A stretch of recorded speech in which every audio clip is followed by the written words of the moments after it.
brought to you by Nova शुद्ध घी। जब जब खाए दिल खुश हो जाए, सदियों का नोवा शुद्ध देसी घी, सपना स्वस्थ भारत का। I love घी घी घी घी घी घी। नमस्कार, स्वागत है आपका एमपी तक पर। मैं हूं रवीश पाल सिंह।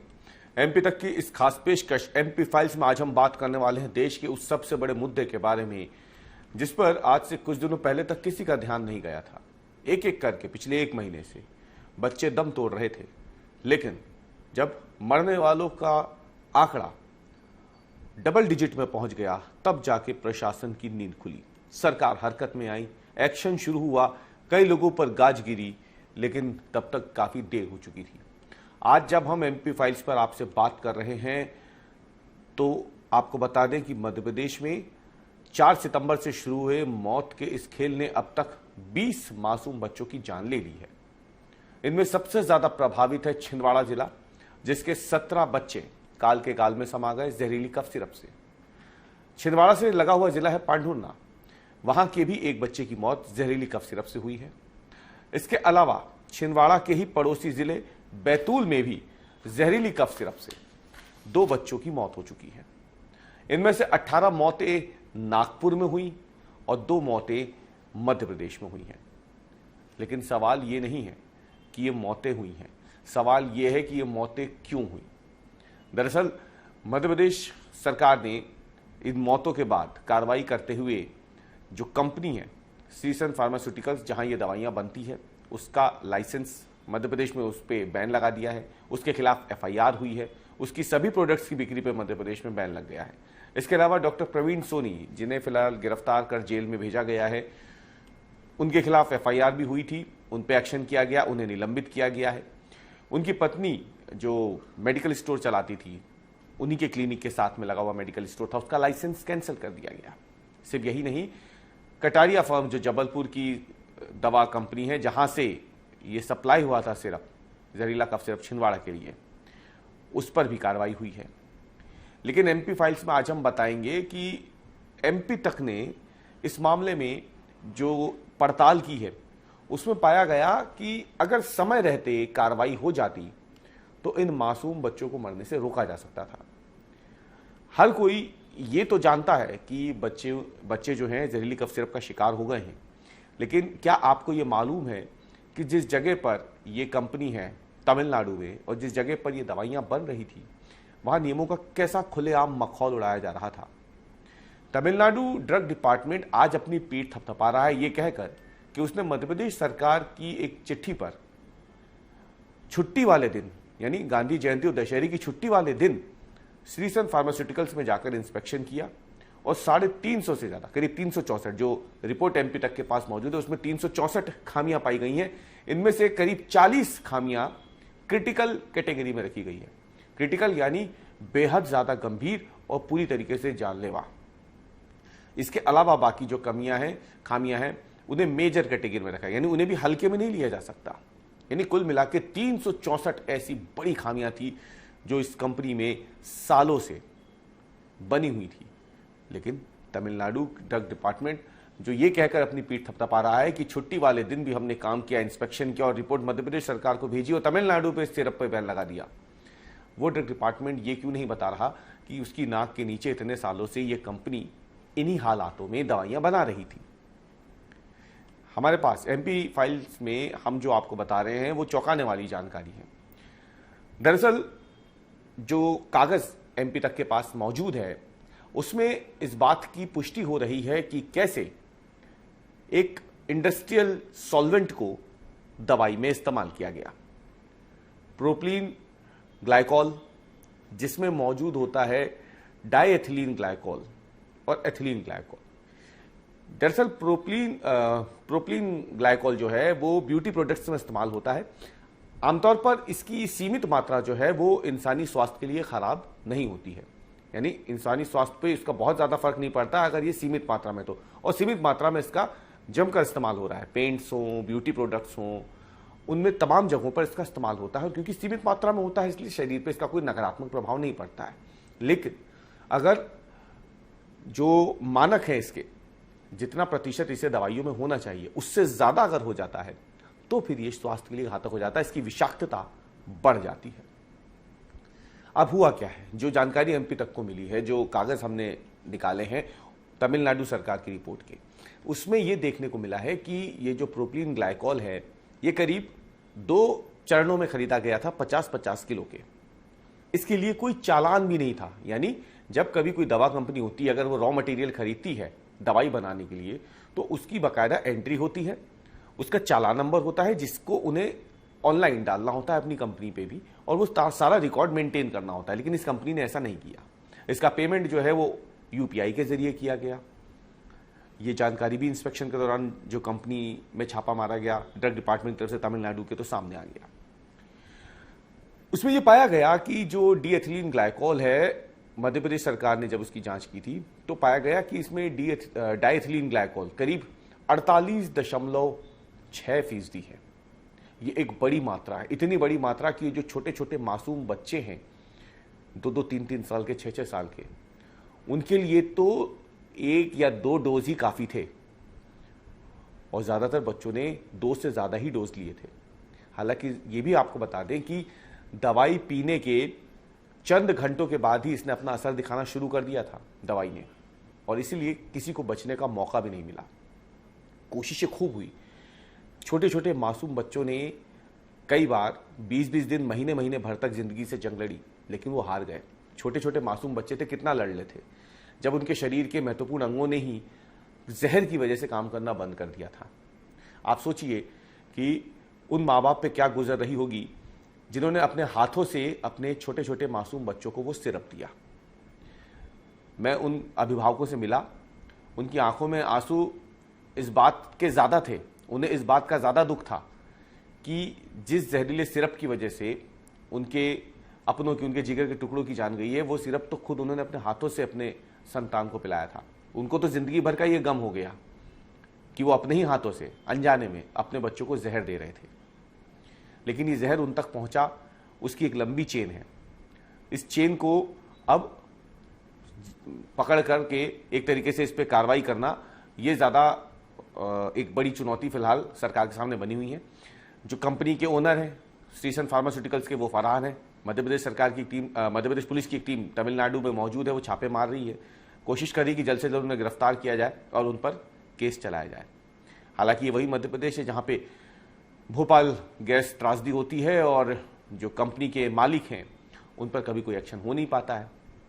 आज तक ये केस चल रहा है, सालों तक। अब देखना यह है कि सीसन फार्मास्यूटिकल्स पे मध्य प्रदेश सरकार कितनी सख्त होकर के कार्रवाई कर पाती है, ये भी देखने वाली बात होगी। इस बीच हम आपको बता दें कि जो जानकारी हमारे पास आई है उसके मुताबिक ये जो दवाई है जो बच्चों को दी गई थी, उसमें इतना डाइएथिलीन ग्लाइकॉल था जो एक छोटे बच्चे को तो छोड़िए, बड़े से बड़े जानवर तक को मारने के लिए काफी है। उसकी एक खुराक भी, और इन बच्चों ने उसकी 2-2, 3-3, 4-4 खुराक ली थी, तो इनके बचने की संभावना तो ना के बराबर थी। जिस तरीके से इसमें जहर भरा हुआ था, एक बड़ा जो एडल्ट शख्स है वो भी इससे मर जाए, बड़ा जानवर मर जाए, इतना इसमें जहर था। अब वो जहर छोटे छोटे मासूम बच्चों ने पिया है। अभी भी जो बच्चे भर्ती हैं उनमें से कई की हालत गंभीर ही है।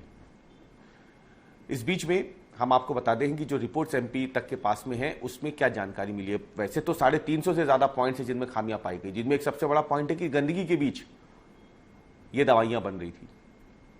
वहां पे कोई प्रॉपर उपकरण जो है, इक्विपमेंट्स जो दवा निर्माण के लिए होने चाहिए उस कंपनी में थे ही नहीं। सारा रॉ मटेरियल वहां पे जमीन पे रखा हुआ था गंदगी के बीच में। कई जगहों पर रॉ मटेरियल में, क्योंकि उन्हें ठीक तरीके से नहीं रखा गया था, तो उसके खराब होने के आसार थे। क्वालिटी ड्रग बनने के बाद बिगड़ती है अगर ऐसे कोई रॉ मटेरियल पड़ा होता है, इसके आसार पहले से ही थे और ये तमाम चीजें पाई गई। अब हम आपको बताते हैं सबसे पहले कि कौन कौन सी बड़ी खामियां थी जो ड्रग डिपार्टमेंट ने तमिलनाडु के पाई। उसमें सबसे ऊपर था कि जो फिल्टर्ड एयर होनी चाहिए किसी भी दवा बनाने वाली कंपनी में, उसका वहां पे पूरी तरीके से अभाव था। ना तो वहां पे स्किल्ड मैन पावर थी उनके पास, ना ही समुचित उपकरण थे जिससे दवाई बनाई जा सके ऑटोमेटिक तरीके से, और ज्यादा से ज्यादा अगर देखा जाए तो मानव जो हस्तक्षेप है उसमें कम से कम हो, मानव हाथों का, खुले हाथों का हस्तक्षेप कम हो, इसके प्रबंध होने चाहिए थे, वो वहां नहीं है। जो रिपोर्ट एमपी तक के हाथ में, उसमें यह भी दिखा गया है कि जो दवाएं बन गई थी उन्हें बेहद गंदे हालातों में रखा गया था, जिससे उनके खराब होने की संभावना कई गुना बढ़ गई थी। जंग लगे हुए उपकरण वहां मौजूद थे। कई उपकरण टूटी अवस्था में पाए गए थे, जो कि किसी भी दवाई के बनने के लिए या उसके उत्पादन के लिए पूरी तरीके से अनुपयुक्त है। बिना ट्रीटेड पानी जो है वो बाहर से लेकर के काम चलाया जा रहा था। एक पाइपलाइन वहां लगी हुई थी, उसके जरिए वो पानी अंदर आता था। जैसे घरों में नल लगे होते हैं वैसे वहां पे पानी का इस्तेमाल हो रहा था, जबकि नियम बिल्कुल साफ है कि इस तरीके के जो दवाइयां बनाने वाली फैक्ट्रियां होती हैं उनमें ट्रीटेड वाटर ही सप्लाई होता है, ताकि उसमें किसी भी तरीके की कोई विषाक्तता ना हो, कोई इन्फेक्शन ना हो। पानी जो है वहां पे जमीन पे ही रखा गया था और स्टील के अलग अलग बर्तनों में वो पानी जो है वहां पाया गया, और इससे उस पानी में संक्रमण का खतरा कई गुना बढ़ गया था। यह भी माना जा रहा है कि जब दवाई बनी उसमें अगर इन्हीं पानी का इस्तेमाल हुआ होगा तो जाहिर सी बात है संक्रमण कई गुना और बढ़ गया होगा दवाइयों में। और ये जो बैच है SR13, ये उस बैच को ही खत्म किया गया है।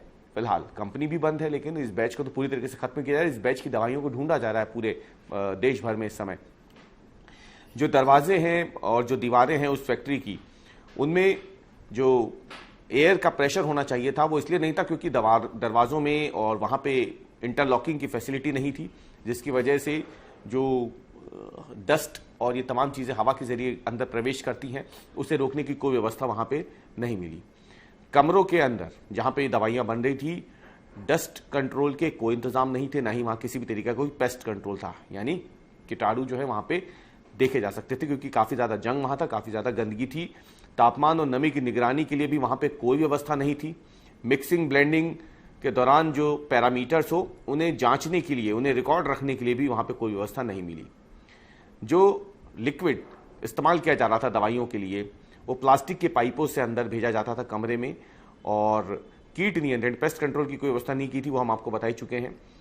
निर्माण प्रक्रिया यानी जो दवाइयां होती थी वो पूरी तरीके से खुले वातावरण में बन रही थी, और इसका सीधी सी बात यह है कि ये दवाइयां जब बन रही थी तो उसी दौरान ये सीधे प्रदूषण के संपर्क में आ रही थी, जबकि आमतौर पर इस तरीके की जब दवाइयां कभी बनती है तो उन्हें बेहद सीमित संसाधन और सीमित जगह पर बेहद ही वैक्यूम पैक कंटेनरों के बीच में या फिर कैबिन्स के बीच में तैयार किया जाता है, लेकिन यहां पे ऐसा कुछ भी देखने को नहीं मिला।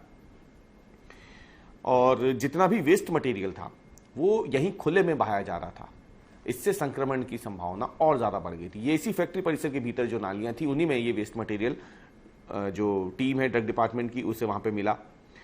कच्चे माल यानी रॉ मटेरियल को छोड़ दें तो कई ऐसे माल हैं रॉ मटेरियल जिससे किसी भी तरीके का विश्लेषण उन पर नहीं हो रहा था। क्वालिटी अप्रूवल जो है दवाइयां बनने के बाद उस तरीके का कोई विभाग टीम को वहां पे नहीं मिला।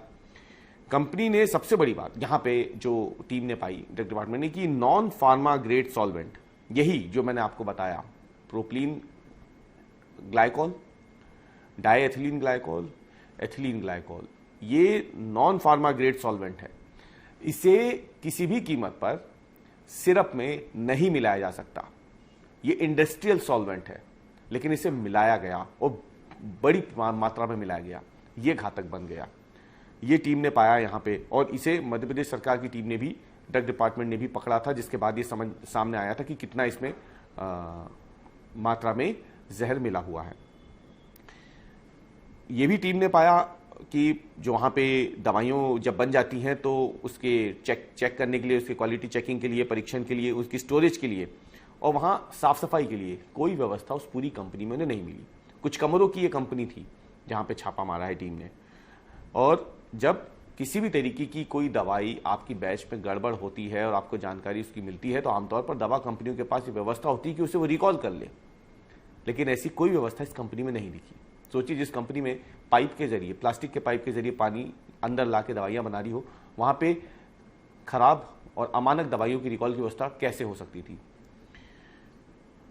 फार्माकोविजिलेंस प्रणाली, ये प्रणाली दरअसल इसलिए इस्तेमाल में होती है ताकि जब दवाइयां मार्केट में जाती है तो कंपनी की जिम्मेदारी है कि उनका जो प्रोडक्ट है वो हर पैमाने पे खराबी उतरे, और अगर बाजार में वो गया है उस पर किसी तरीके की खामी निकल जाए तो उस पर वो ध्यान रखे, लेकिन वहां ऐसा कुछ नहीं हुआ। क्वालिटी एश्योरेंस विभाग तो कोई मौजूद था ही नहीं, और किसी भी तरीके का कोई कर्मचारी क्वालिटी एश्योरेंस के नाम पे वहां टीम को नहीं मिला। अब ये तो हमने आपको वो बातें बताई जो तमिलनाडु के ड्रग डिपार्टमेंट ने अपनी रिपोर्ट पेश करके मध्य प्रदेश सरकार को भेजी। करीब 26 पन्नों की रिपोर्ट है जिसमें कई चीजें टीम ने लिखी है तमिलनाडु की, और उसमें यह भी बताया है कि 350 से ज़्यादा खामियां उन्होंने इस फैक्ट्री में पाई। लेकिन सवाल ये है कि तमिलनाडु में दवाइयाँ बनती है, मध्य प्रदेश के जबलपुर आती है, जबलपुर से छिंदवाड़ा जाती है, और छिंदवाड़ा से ये बच्चों को दी जाती है जो कि पांडुर्ना में जाते हैं, बैतूल आते हैं, परासिया जाते हैं, और उनमें से 20 बच्चों की अब तक मौत हो जाती है। लेकिन ना तो अब तक तमिलनाडु में बनाने वाली ये जो कंपनी है उस पर कोई एक्शन हो पाया, ना जबलपुर में जहां ये सप्लाई होती थी उन पर किसी पे कोई तलवार या गाज गिरी। लेकिन ड्रग डिपार्टमेंट में जो एक्शन मध्य प्रदेश में हुआ है वो अगर समय रहते तमिलनाडु का ड्रग डिपार्टमेंट ये सारा इंस्पेक्शन कर लेता जहां पे ये दवाइयां बन रही थी, लेकिन उसने ऐसा नहीं किया। उसने जब मध्य प्रदेश में बच्चों की मौत होनी शुरू हुई और जब यहां से मध्य प्रदेश सरकार की तरफ से चिट्ठी भेजी गई, उसके बाद तमिलनाडु का ड्रग डिपार्टमेंट एक्टिव होता है। पहले अगर हो गया होता तो शायद ये बैच SR13 मौत का बैच ये तैयार ही नहीं हो पाता, और तैयार नहीं होता तो जाहिर सी बात है ये मासूम बच्चे बच सकते थे, क्योंकि दवाई यहाँ सप्लाई नहीं होती और इनको कोई दूसरी दवाई डॉक्टर की तरफ से दी जाती। लेकिन ऐसा नहीं हुआ और इसका खामियाजा 20 बच्चों की जान जाकर इस समाज ने देखा है। अभी जो बच्चे भर्ती हैं वो भी बेहद गंभीर हालत में हैं। हालांकि हम प्रार्थना करेंगे कि वो सब स्वस्थ हों और जल्द से जल्द वापस अपने घर पहुंचे। फिलहाल मध्य प्रदेश सरकार की एक टीम नागपुर में अब मौजूद है, उसमें प्रशासनिक अफसर भी मौजूद है, डॉक्टरों की टीम भी है। स्वास्थ्य मंत्री नागपुर जाकर के सबसे मिल चुके हैं और तमिलनाडु एक टीम छिंदवाड़ा पुलिस की जा चुकी है इस कंपनी के मालिक की गिरफ्तारी के लिए। लेकिन ये सब कुछ तब हो रहा है जब 20 बच्चे मारे जा चुके हैं। हमारी तो बस इस पूरी पड़ताल में एक ही बात निकल के सामने आई है कि अगर समय रहते ड्रग डिपार्टमेंट या इससे जुड़े हुए संबंधित विभाग सक्रिय रहते तो इतनी बड़ी त्रासदी होने से रोका जा सकता था, लेकिन ऐसा नहीं हुआ। फिलहाल हमारे आज के MP फाइल्स की चर्चा में, विश्लेषण में इतना ही। कल हम फिर हाजिर होंगे एक नए मुद्दे के साथ। तब तक के लिए धन्यवाद।